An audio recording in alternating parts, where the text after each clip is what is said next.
met le temps pour nous, président Bandakani, de revenir vers vous, puisque vous nous avez promis la démonstration sur ce discours, ce faux discours que vous avez, enfin, vous l'avez qualifié ainsi. Bien sûr, c'était un faux discours, Bachir. Oui. Et tout à l'heure, nous avons démontré, et nous allons insister dessus.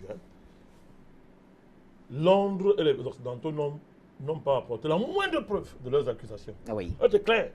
Et d'ailleurs, je voudrais retourner les mots gentils de Jules à notre égard. Tout à fait. Tout à fait. Je lui dis merci, mon cher Jules. Et il a pris même partie de mes biscuits. Tout à fait. Donc, pour dire qu'il n'est même pas exclu Oui. que ce soit même les services secrets européens qui aient fait cette affaire-là pour brouiller les relations diplomatiques mondiales. Oui. En ce temps-ci, et pour des raisons, et gérer même leurs problèmes internes qu'ils ont et tout, dans l'Union européenne et dans certains pays européens. Donc, pour dire que il revient aux Occidentaux d'apporter la preuve de leur accusation. Ils ne veulent pas le faire, ils ont déjà sanctionné. Il ne faut pas passer dessus comme ça. Parce que là, vous sentez qu'on met le droit de côté. Et c'est là où moi j'interpelle les Africains qui comprennent l'enjeu ici. Vous voyez, rapidement, on a mis le droit de côté. Oui. C'est-à-dire, la raison d'État a primé sur le droit international. C'est-à-dire, un État se lève, accuse un autre que bon, ok, il y a mort chez moi, tu es coupable, tu es responsable. Mais il n'y a aucune base d'accusation. Il ne démontre pas et il engage les sanctions comme ça sur le plan diplomatique. Donc il ne veut pas. L'autre État dit que non. Écoutez, il y a des conventions. Basons-nous là-dessus pour régler l'affaire. Et formulez-moi une lettre officielle démontrant que vous n'êtes pas seulement en train de parler comme ça en l'air. Il n'y a rien de tout ça. Et il faut comprendre cette évacuation rapide du droit international chaque fois qu'il y a les conflits. Et c'est une tendance dans laquelle les Occidentaux excellent depuis au moins 15-20 ans. Voilà. Alors, alors, à ce niveau, je voudrais quand même connaître. Ça veut dire que vous êtes en train ici de pointer du doigt la naïveté des Africains qui. Ou alors. Oui, qui croient au droit international, oui, aveuglement. Et ce que je suis en train de dire, c'est que cette crise, entre autres, nous montre une fois de plus, met sur la table l'enjeu des relations internationales, du droit international. Chaque fois que l'Occident fait semblant de respecter le droit international, c'est que ça sert ses intérêts. Chaque fois que ses intérêts ne sont pas garantis par ce droit, il viole le droit. Et dans la plupart du temps, l'Occident a passé le temps à violer le droit international. C'est pour les autres, mais pas pour l'Occident. C'est là où je vais attirer l'attention des Africains. Un des plus grands chantiers que nous avons, c'est notre capacité à internaliser à notre avantage cette affaire de droit international. De le maîtriser géopolitiquement, d'en devenir les maîtres. C'est-à-dire que manipuler le droit international pour servir les intérêts de l'Afrique. Quand ça nous sert, on s'en sert, on l'utilise. Quand ça ne nous sert pas, on fait comme Poutine, on fait comme les Occidentaux. Il faut arriver à ça. Parce que ce droit international, vous voyez, c'est là par laquelle on met l'Afrique à genoux, le droit international. Ça, c'est le premier enjeu. L'autre enjeu, Bachir, c'est ce que j'appelais tout à l'heure l'enjeu de la raison d'État dans les rapports diplomatiques. Je viens de l'expliquer. Mais parlons, cet espion, supposons que les Russes l'aient tué. D'ailleurs, revenons sur l'enjeu. Cet espion en lui-même, c'est quoi? C'est un ancien traître qui a trahi son pays. Il faut le rappeler. C'est un agent double, en tout cas. Un agent double, il faut le rappeler. Oui, c'est ainsi qu'on l'a présenté. Voilà. Il a été pris en flagrant délit de machin agent double. Et on suppose qu'il y a eu des accords pour gérer les deux cas. Il y a eu un échange d'argent entre eux. Mais la Russie a un principe d'État. C'est que quelqu'un qui a trahi la patrie, on doit l'éliminer. Oui, Bachir. C'est un principe au niveau de la Russie. C'est aussi un principe pour les Occidentaux, Bachir. Qu'est devenu Snowden? La grande partie de l'Europe qu'on appelle les États-Unis. Qu'est-ce qu'ils n'ont pas fait de Snowden? Oui, Edward Snowden, oui. Vous avez vu qu'ils ont bafoué le droit de l'homme. Ils ont oublié ça. Ils ont dit que non, lui, c'est un traître. On l'a pratiquement, on l'a banni. Et si ce n'était pas que la Russie l'avait pris en charge, il serait plus vivant, Snowden. Vous comprenez? Ça veut dire quoi? Tous ces pays-là fonctionnent comme ça. Quelqu'un qui trahit la nation, c'est un homme à abattre.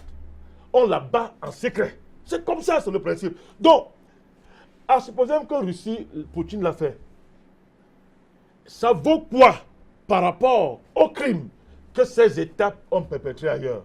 Mais prenons un cas dans le cadre européen. Vous allez voir l'hypocrisie, le double langage, ce qu'il y a derrière. Est-ce que tu es un espion qui est un Russe, quoi qu'on dise, qui a travaillé pour l'État russe et a trahi? C'est plus grave que des Belges sur son sol, des terroristes qui vont commettre des attentats dans les pays voisins, qui ne se sont pas des centaines de morts, Bachir. Quand Londres a hébergé les terroristes qui sont partis, par exemple, faire des attentats en France ou bien en Belgique, eh bien, qu'est-ce qu'ils ont fait? Ils n'ont pas expulsé les diplomates. Ça n'a pas été une crise diplomatique. Il y a eu coopération des agents. Il y a eu coopération des services. Regardez l'hypocrisie. Est-ce que tu es un espion qui appartient à votre pays est plus grave que ce que les terroristes qui sont hébergés dans ces différents pays ont fait, mon cher Bachir? Vous avez vu comment, lorsqu'on vous dit, prenez le cas des terroristes djihadistes qui reviennent en France, leur sort est en train d'être jugé. Adam Alosk a dit qu'il y en a qu'on va déchoir de la nationalité française, Bachir. Vous regardez ça? Ouais. Regardez comment est-ce qu'on traite des gens qui sont allés en Syrie et ils sont devenus djihadistes. On dit qu'ils sont français, mais s'ils rentrent en France, on a commencé à faire le débat pour savoir ce qu'on va faire d'eux. On a dit qu'on va jusqu'à déchoir la nationalité. Je suis en train de vouloir faire un parallélisme pour que les Africains voient comment est-ce qu'on se moque, comment est-ce que les gens jouent. Quand on dit qu'il a tué un espion, ça devient un crime très grave. Oui. Mais les mêmes États hébergent des gens. Vous savez, on a parlé de Londonistan. Ça veut dire non? Ça veut dire quoi? Ça veut dire que Londres, en toute conscience, pour se protéger, a créé un Londonistan où on voyait des terroristes qui étaient là, les djihadistes ont prospéré à tous les points de vue. Et ça a servi de terreau pour les attentats qui étaient commis dans certains pays européens. Est-ce que ça a créé un kit diplomatique entre l'un de ces pays-là, Bachir? Non. Et il y a eu coopération des services secrets. Première chose. Donc, pour dire que, il faut que rapidement nous comprenions très bien cette hypocrisie des relations internationales pour mieux nous en sortir et bien comprendre les enjeux. Et vous ne verrez aucun média européen. Regardez les médias européens depuis hier. C'est un tir groupé. Oui. France 24, RFI, la Deutsche Welle, tous les médias allemands, américains, ils sont dans un tir groupé. C'est une communauté déontologique et médiatique et éditoriale pour bombarder La Russie. La Russie. Ils font tout ce que je viens de vous soulever là. Ils bombardent. Pourquoi? Il s'agit de l'intérêt de leur pays. Ils ont des contradictions et des divergences. Mais vous voyez comment c'est le cas de la Russie, ils sont unis. Ça encore, c'est un enjeu africain. Nous ne connaissons pas nous unir. Nous ne connaissons pas dépasser nos contradictions pour mettre en avant un ensemble d'intérêts fondamentaux. On ne sait pas encore faire ça. Là, c'est un truc que doit nous enseigner. Autre enjeu, Bachir. Prenez l'enjeu est africain. Pourquoi? Vous savez que Vladimir Poutine, dans sa stratégie politique, c'est clair, hein? Il a dit, c'est clair qu'il considère que l'Union européenne est un ennemi de la Russie. Vous savez pourquoi? Parce que avec le conflit ukrainien, le conflit syrien, la Russie a compris que c'est un enjeu de vie ou de mort. Oui. Et que les Européens soient arrivés jusqu'à ce niveau, au point de venir jusqu'à la porte de la Russie, pour déstabiliser la Russie. La Russie a dit, oh, ok, je vous rendrai la pièce. Donc aujourd'hui, c'est clair, c'est-à-dire, il connaît tous les partis de système droite en Europe qui prospèrent. On dit qu'ils ont des relations avec Poutine, avec la Russie. Oui. Vous avez Marine Le Pen et consorts. Oui. Donc tout ça, il y a un enjeu géopolitique majeur dans cette affaire. L'Afrique est intéressée. Vous prenez un pays comme la France. Voilà un pays qui va vendre l'uranium en Chine. Il n'en possède pas. Ça vient du Niger. Vous avez la question du franc CFA. Voilà un pays, Jules l'a dit tout à l'heure, qui pompe de 400 milliards de dollars. Et ça, c'est les chiffres officiels, Bachir. C'est plus que ça. Dans les pays de la zone franc. Rien que par les mécanismes du franc CFA. Et tout ça permet à la France d'avoir un rang international. Vous n'êtes pas en train de voir que si la Russie se mêle en Afrique, la France est menacée de mort. Vous n'êtes pas en train de voir ça? Menacée de mort. Et du coup, donc, la France a intérêt à affaiblir la Russie par tous les moyens. Pourquoi? La France ne veut pas faire une guerre à la Russie, elle n'a pas les moyens. Oui. Mais elle va affaiblir la Russie pour obliger la Russie à dire que non, viens s'entendre, entendons-nous. Vous voyez? Entendons-nous plutôt. Malgré tout, quand même, tu es un pays européen, malgré tout. Tu es quand même un État blanc. Tu as beau être asiatique, tu es quand même un État blanc. Tu as beau être slave, mais tu es un blanc. Entendons-nous pour écraser ces nègres. Donc la France fait ce bruit pour créer les conditions pour obliger la Russie à négocier avec elle son insertion en Afrique. Il faut bien comprendre les enjeux. Donc, elle a intérêt donc, à affaiblir la Russie sur le plan international, à salir l'image de la Russie, à diaboliser la Russie de manière que la Russie, tellement diabolisée, effraie les Africains qui, dans un réflexe pavlovien, comme on dit en psychanalyse, vont dire que non, les Russes là, mieux vaut encore la France, hein. Les Russes sont dangereux. Prenez l'Allemagne, Bachir.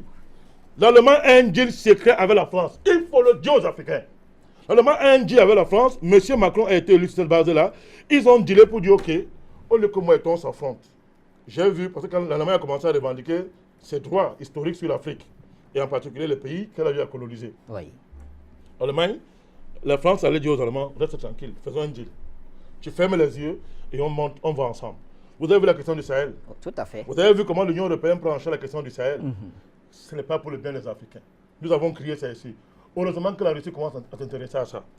Alors, comment est-ce que l'Europe peut prendre en charge le Sahel sans nous avoir soldé un compte avec nous, à savoir qui a créé les terroristes en Afrique? Tous les éléments montrent aujourd'hui que la crise qu'il y a eu entre le Qatar et l'Arabie Saoudite a été la dernière preuve encore pour ceux qui essaient de douter de ce qu'on dit ici.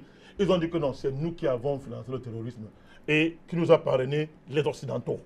Ils l'ont dit, Bachir. Alors, donc, Président, il y a plus de débat. je reviens à vous tout de suite. Oui. Il y a quelqu'un qui nous appelle du Niger, il est sur la ligne normale et bien sûr, on va rapidement prendre cet appel. C'est M. Goli depuis le Niger. M. Goli, bonsoir.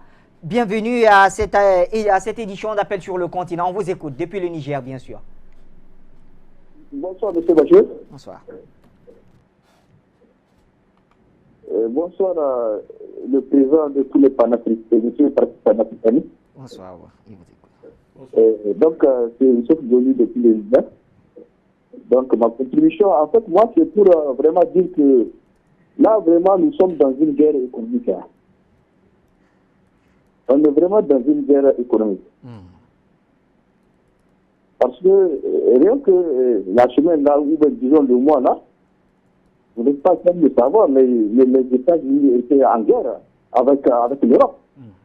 Donald Trump disait à l'Europe qu'il va taxer l'acier et l'aluminium sur le dédouanement.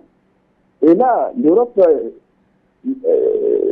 Londres, ils ont dit qu'ils vont contre-attaquer eux aussi à leur tour. Donc, d'où ils étaient un peu en guerre. Et là, c'est là où Trump disait que la guerre économique est plus facile à gagner, est plus bonne et plus facile à gagner. Et maintenant, regardons-le. Ils ont dit que leurs intérêts sont en jeu et menacés ici en Afrique, avec l'arrivée des Russes qui cherchent à venir eux aussi en Afrique. Maintenant, ceux-là, ils se mettent ensemble pour encore revenir défendre leur intérêt commun. Vous voyez, non, là où, jusqu'à présent, l'Afrique, on est toujours pris en message par ces Occidentaux avec leurs alliés américains. Oui.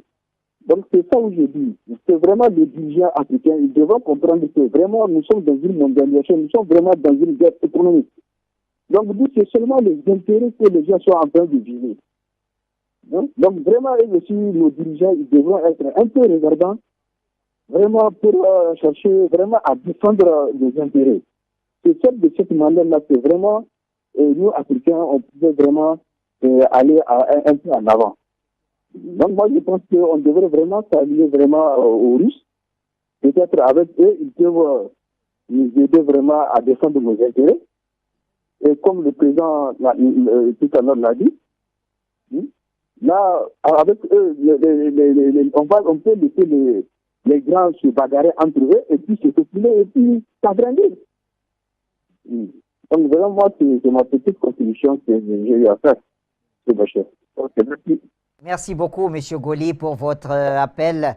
Donc, depuis le Niger, on évoquait d'ailleurs, on parlait de votre pays tout à l'heure, concernant l'uranium, que la France vend en Président, alors qu'elle n'en produit pas, pour reprendre vos expressions. Alors, Président, le temps de caler un autre appel, il y a tout simplement que Patrick Ouangani, qui complétait son analyse, nous écrit par message ici, il dit, comme le Président disait, celui qui a compris la chaîne alimentaire comprend aisément que le droit international est un machin, et dès lors se prépare à se défendre et attaquer.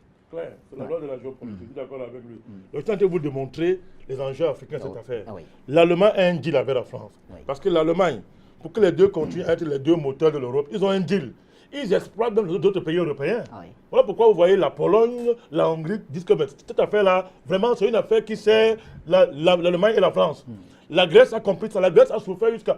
Angela Merkel, cette carnassière, a failli étrangler la Grèce. Vous comprenez, Bachir? Oui, je n'ai pas pitié d'eux. Mes mots sont à leur place, Bachir. Et le mot est très dur, en tout cas, me semble-t-il. Non, quand vous voyez la pratique, la manière dont elle a traité la Grèce, Oui. c'est pour ça que je dis que c'est une démarche de carnassière. Parce qu'elle a carrément affiché les Grecs.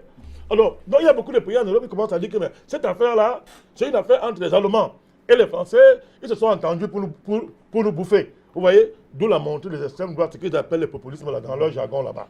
Mais bon, tout ça, ça ne nous intéresse pas tout ça. Donc, je suis en train de dire que l'Allemagne a un deal avec la France. Ce deal-là, c'est pour que les deux s'entendent pour garantir leurs intérêts en pillant l'Afrique. Oui. M. Macron a été élu sur cette base-là.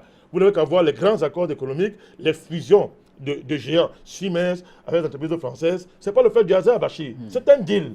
Et c'est fait sur le dos de l'Afrique. Vous avez maintenant Londres. Pourquoi Londres alors que Londres a engagé le Brexit? Oui. Pourquoi, subitement, cette solidarité autour de Londres? Belle question, Bachir. Oui. Madame Theresa May a été très mal à lui. Très mal à lui, vous savez ça. Oui. Elle a été très mal à lui, elle est surtout faible. qu'elle est en manque Oui. D'autorité, de cohésion gouvernementale. Ouais. Donc, elle est donc faible. Vous savez que depuis que le Brexit a été imposé par le peuple britannique, si c'est encore un sens là-bas en Europe, mais parlons-en, les Européens ont décidé de vider le Brexit en imposant des conditions drastiques à l'Angleterre. C'est-à-dire que, de manière à ce que, même si demain, le Brexit est réalisé sur la forme, mais dans le fond, on l'aura vidé de tout son contenu. On est en train d'imposer des conditions terribles à l'Angleterre. Oui. Or, vous voyez qu'aujourd'hui, cette situation qui arrive là, affaiblit Theresa May, affaiblit l'autorité de son gouvernement. Quoi de mieux que de l'encercler en faisant une fausse solidarité, mais pour mieux l'exiger, de dire que bon, plie-toi à nous, pour mieux l'affaiblir dans les négociations qui sont en cours dans le cadre du Brexit. C'est de ça, il faut que les Africains sachent analyser les enjeux internationaux. C'est de cela qu'il s'agit, Bachir. On ne peut pas comprendre comment est-ce qu'en même temps, un pays est en train de quitter l'Europe par le Brexit.